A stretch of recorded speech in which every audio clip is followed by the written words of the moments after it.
नैना को क्या पता था कि प्यार में यह सब भी भुगतना पड़ेगा। वह तो करण के प्यार में इस कदर डूब गई थी कि उसको अपने बारे में सोचने का कोई मौका ही नहीं मिल रहा था। पर जब करण से प्यार के बाद नैना ने शादी का फैसला लिया और मंदिर में शादी के बाद बिना घर को बताए करण के साथ उसके घर पहुंची और शादी के कुछ ही दिन बाद जब करण के रुख में बदलाव देखी तो वह सन्न रह गई। पर नैना के सामने कोई चारा नहीं बचा था। उसने तो परिवार की मर्जी के खिलाफ ही करण का हाथ थामा था। पर शादी के बाद नैना को पता चला कि करण के और भी अफेयर्स हैं जिनकी वजह से उसे प्रताड़ना सहना पड़ रहा है। मामला बिहार के सहरसा का है। सहरसा के सिमरी बख्तियारपुर के रहने वाले करण के खिलाफ जब नैना ने सहरसा के डीएम सहित पुलिस अधिकारियों को भी आप बीती सुनाई तो प्रशासन के बड़े अधिकारी भी नैना की कहानी सुनकर संवेदनशील हो गए।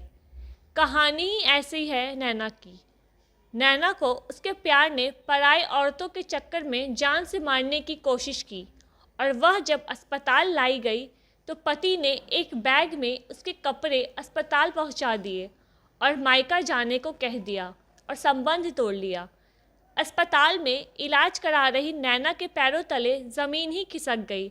जिस प्यार के कारण उसने घर छोड़ा, अपने माँ बाप के अरमान को रौंद दिया, वही प्यार पराई औरतों के कारण उससे अलग हो गया। नैना ने बताया कि उसका मूल घर मधेपुरा है और 2 साल पहले करण कुमार से एक जातिगत प्रोग्राम में उसकी मुलाकात हुई थी। इस मुलाकात के बाद दोनों एक दूसरे से प्यार करने लगे और एक दूसरे को अपना नंबर दिया। नंबर के आदान प्रदान के बाद दोनों में बातचीत शुरू हुई और दोनों एक दूसरे से प्यार करने लगे। प्यार के थोड़े ही दिनों बाद दोनों ने हिंदू रीति रिवाज से शादी की, लेकिन शादी के करीब 1.5 माह बाद ही उसके साथ करण ने मारपीट और प्रताड़ित करना शुरू कर दिया। इसी बीच करण ने 10 लाख दहेज की डिमांड भी की। नैना क्या करती? वह करण और उसके परिजनों से प्रताड़ित होती रही पर अपने माँ बाप को कभी कुछ कह नहीं बताई।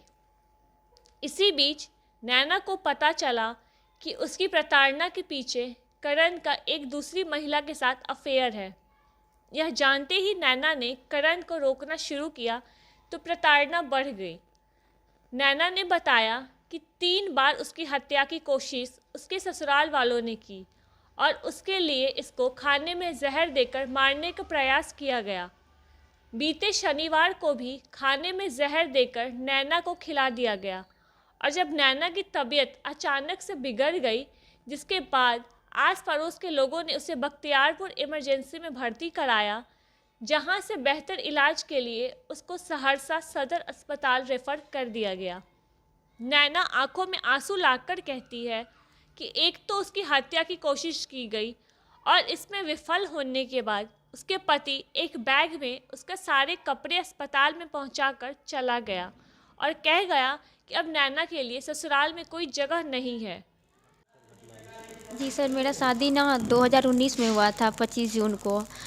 हम लव मैरिज शादी किए हुए थे, तो उस दौरान ही जब से शादी करके वहाँ गए हैं तब से दहेज का मांग करने लगा था। उसके बाद मारपीट हमेशा, फर्स्ट टाइम जब गए थे तब गला दबा के मारने का कोशिश किया गया था। ऐसा बहुत सारा हुआ था घटना वहाँ पे। फिर हमको जब घर ले आया गया था तब उसके बाद फिर से आ करके मेरे ऊपर हाथ उठाने लगा। घर पे आ करके हाथ उठाया, हाथ बहुत ज़ोर से हाथ मोचाड़ करके हाथ तोड़ दिया था घर पे आ करके। उसके बाद जब वापस से ले गया, मम्मी पापा मना कर रहे थे जाने के लिए, तो फिर वो हाथ पैर पकड़ के ले जा रहा था। उसके बाद फिर मम्मी पापा स्टाम्प पेपर बनवाए थे कि ताकि वो आगे कुछ भी ना करे, ऐसा कोई अत्याचार मेरे ऊपर ना करे। फिर भी हाथ पर वो स्टाम्प पेपर बना करके ले गया, फिर भी वहाँ पे यही सब हुआ। और उसकी मम्मी हमेशा, उसके पापा हमेशा बोलते 10 लाख रुपया ला करके दो तभी रखेंगे, नहीं तो नहीं रखेंगे। ऐसा बहुत सारा कुछ हो रहा है, हमेशा अत्याचार होते रहता है। ये तीसरी दफ़ा है मेरे ऊपर, हमेशा जानलेवा हमला होते रहता है, हमेशा मारने का धमकी देता है और पैसा का रौब दिखाते रहता है। बोलता है अगर मार भी देंगे तो कोई परवाह नहीं होगा, एक प्लास्टिक पैसा उछल देंगे थाना में तो सारा कुछ मैनेज हो जाएगा। पूरा नाम है, कहाँ का रहने वाला, किससे आपका लव मैरिज हुआ? जी, करण भगत नाम है, गंज पे रहता है, सिमरी बख्तियारपुर में, आज़ाद नगर गंज पे। उनके पापा का नाम सुधीर भगत है। आपका घर कहाँ है? मेरा घर मधेपुरा है, मधेपुरा कहाँ? आजाद टोला में। अच्छा, आप दोनों का संपर्क कैसे हुआ? संपर्क हुआ यहाँ पे सहरसा में, बातचीत हुआ था भगत सम्मेलन में, तो उस दौरान ही संपर्क हुआ था। वो भी फ्रॉड करके ही बात किया था, उस टाइम भी भाभी के थ्रू बात किया था। तो शादी आप लोग कहाँ किए? शादी मतसगंधा में हुआ था, कब हुआ था? 2019 में। तो इसके लिए आप आवेदन सब कुछ दिए क्या? जी नहीं सर, उस टाइम हमको अपना परिवार बसाना था, तो हम हर चीज़ को कॉम्प्रोमाइज़ कर रहे थे, हमेशा कॉम्प्रोमाइज़ कर रहे थे। इसके लिए बॉन्ड पेपर भी बनाए थे ताकि वो हम मेरे ऊपर वापस से कोई भी अत्याचार ना करे। फिर भी वो स्टाम्प पेपर पे भी कोई फ़र्क नहीं पड़ा उसको। अच्छा, अभी जो घटना हुई, आप जो अस्पताल में है, इससे क्या हुआ? ये सर मेरा 2 दिन से तबीयत ख़राब था, 3 दिन से। उनको हमेशा बोलते थे कि हमको हॉस्पिटल ले चलिए, हॉस्पिटल ले चलिए, तो वो बार बार इग्नोर कर देते थे। फिर बाद में मेरा जब हम उसकी मम्मी हमको खाना खाने के बाद हमको पेट दर्द का टैबलेट दिया गया, उसके बाद ही मेरा तबीयत ख़राब हुआ। तबीयत ख़राब होने के बाद हम सिमरी बख्तियारपुर में भर्ती हुए। भर्ती होने के बाद वहाँ से हमको रेफ़र कर दिया गया।